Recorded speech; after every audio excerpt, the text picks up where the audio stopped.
So we have Mike Shinoda here. Thank you so much for stopping by. Thanks for having me. I was really excited to know that when I found out you were coming in, because I honestly think that post-traumatic is incredible. Oh, thank you. I have to be honest with you. When I found out that it was coming out, the first thing that I felt when I knew I wanted to listen to it was actually like fear. Like I was afraid to listen to it because I didn't know what to expect from it. Yeah, I think that's actually. I mean, I don't know how common you think that is, but I think there's a good. There's an amount of people that feel that way for sure. So, is that something that you had a thought process of while you were making the record as well? Like, well, I think more as I was finishing it, I was realizing that might be a thing. I knew going into it, once I decided to put it out. Actually, let me rewind. Okay, so when I started to make it, I wasn't thinking of making a record. In the beginning, I was just doing it just to do it, just because it was like meditative, because it was cathartic to make songs, and just put the things that I was thinking into a song. I was also painting at the time and making, just making stuff. It helped like clear my mind. It helped me like sort through things. And then eventually I had a bunch of songs that I thought, the fans I feel like I need to say this and the fans will want to hear it. So I want to put it out as soon as possible. My original idea was that I had I don't know how many songs, let's say like half as many, like 8 or 9 maybe.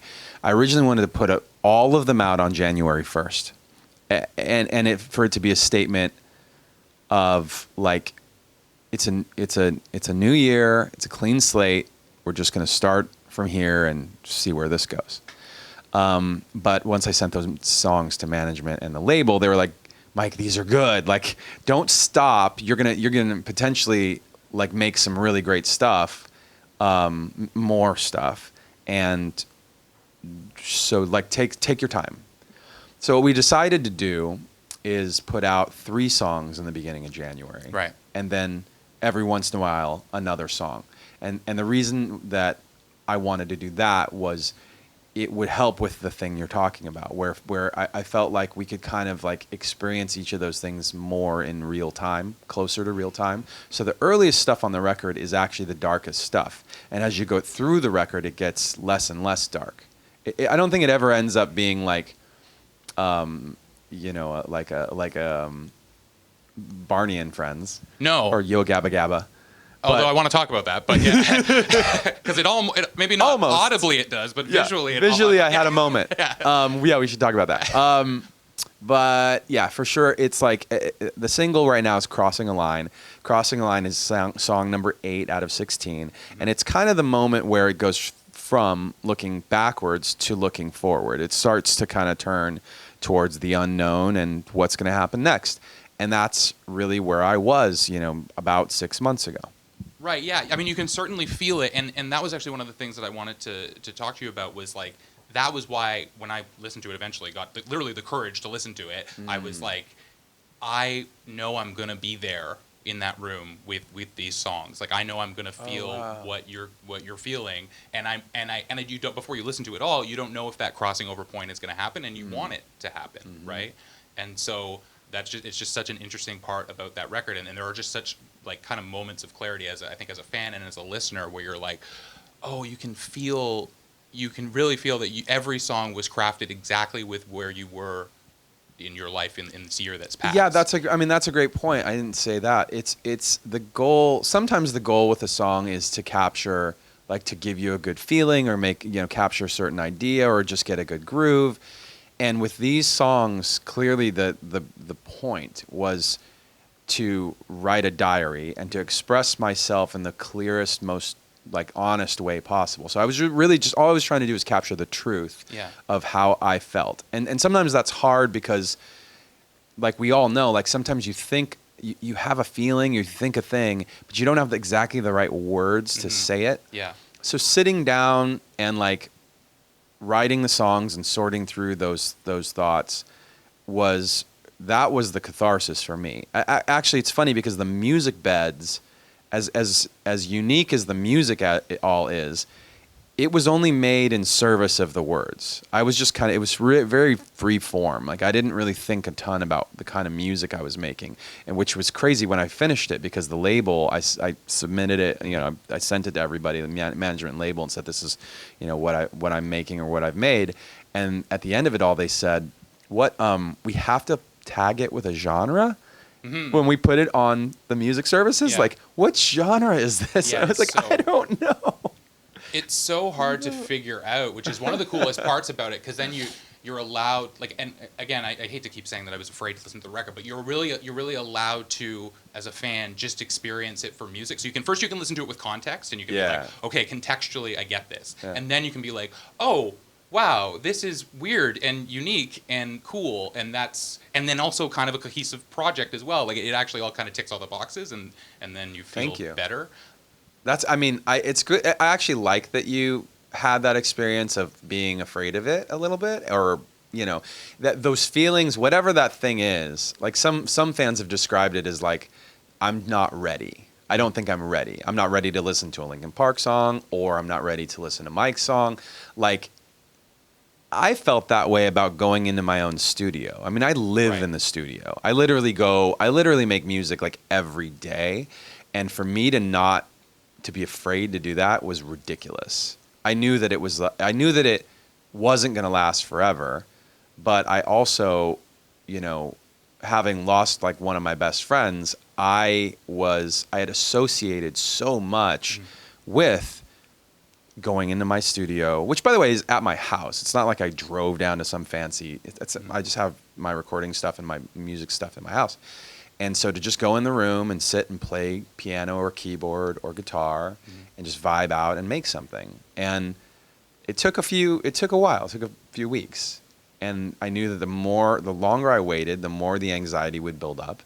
And you just got to break that wall and go, as our bass player Phoenix said, rip the Band-Aid off and just do it. So I guess maybe it's not the most seamless transition into Ghosts, but to me, I think it is in a way of like, the video is so silly. Yeah. Right? But also in this weird, like, it's not eerie, it's not creepy, it's not anything like that. It actually is really earnestly silly, which to me, so I just want to know, like, was that kind of like not like flipping people off, but was that kind of like you being able to say to people, like, I'm allowed to still feel and create whatever I want to do as an artist, even though we all know that the album's called Post-Traumatic. We know this traumatic thing happened. But if I want to do a sock puppet video, because I think I have a really cool sock puppet video idea, I'm still allowed to do that. You don't get to tell me, hey, why are you doing sock puppets? Well, to be honest, first of all, I think as I made this, there were some times when I got in some really weird headspaces, which was, I don't think I've gotten as... I feel like I opened up some creative like pathways in this process that they weren't like one-off accidents. They were like something that I learned about. Oh, okay, like if I free myself to do something as weird as like shoot my own sock puppet video in my kitchen with pieces of construction paper and whatever, literally shot it on like a little snapshot camera, then I can do that. That's a possibility in the world. And to your point, the reason I did that was to show without a shadow of a doubt that that I can have fun, that I shouldn't feel guilty about having fun or having good days. If I have to feel guilty about that, I'm going to be in trouble. And it's also a message, by the way, to anybody else who's gone through something difficult or traumatic, who's lost someone or something horrible has happened, that you do not need to feel guilty about having fun. Two more really quick things. I know we don't have a ton of time. The two more quick things that I wanted to touch on was I think a couple days ago you tweeted out, like, on Twitter, if you see a favorite from me on Twitter, that's not a team, that's not management, that's me appreciating. Just so you know, like, or a fan of any artist or anybody, period, that's on social media, that's like hitting the lottery. Like, people really like to hear that type of stuff, right? Like, I guess, how much... What do you feel about the solidarity that Linkin Park fans and your fans feel with you, and how much did you feel the need to express back to them? Like, you're watching, you're listening, you're a human being. I feel, well, every artist is different, or there are many types of artists. I don't know how to describe that, but I handle my own. I'm very hands-on. It's very DIY, especially right now. And I know that the Linkin Park fans have been there. We've been there for them for many years, and they've been there for me for many years, and especially this year. I think one of the reasons why I'm doing this right now, why I even have the courage to like go out and do a show, or to sit here and talk about this stuff in like a relatively like, I don't know, open or casual or whatever it is, I don't know, way, is that I know that there are a bunch of people out there listening who are my community. And when we've got that, you feel a little more emboldened, you feel a little more comfortable to say the things that you probably ought to say. And that's how I feel. And I also know that, like, because of the way music often is, it's like a commodity. Like, maybe I was going to say sometimes, maybe most of the time, like, people approach it as a thing, a widget to sell, or a thing to make them more famous, or get more likes, or get more followers, or whatever. And I appreciate all of that. Like, of course, I want my stuff to be successful, but the main thing for me is that with what I do, I grew up being an artist that would, I just did this, like, I had an illustration job, I'd make money, and then I'd go to the music store and spend it on stuff to listen to, on stuff to use to make music. And that's kind of still how I am. One final thing I wanted to ask you is, so on Post Traumatic, to me it seems at least that there's a very carefully curated featured artist list. And I just kind of wanted to know what that process was like for you. Why are those people that are on the record for you? I mean, maybe even specifically Chino. I think that it's so interesting that Chino's on there because there's like a lot of like contemporary newer artists that are on there. And then Chino, who like clearly when Linkin Park was first breaking, like Deftones were one of the biggest bands in the genre, and certainly are still one of the most influential bands in the genre, or whatever you want to call genre. I mean, I know it's all over the place. Yeah. What was? No, I know what you're saying. I know what you're saying.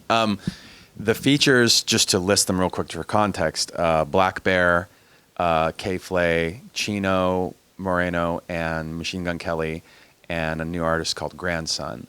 One thing that I did when I was reaching out to people about this is I wanted to first go out to people I already knew.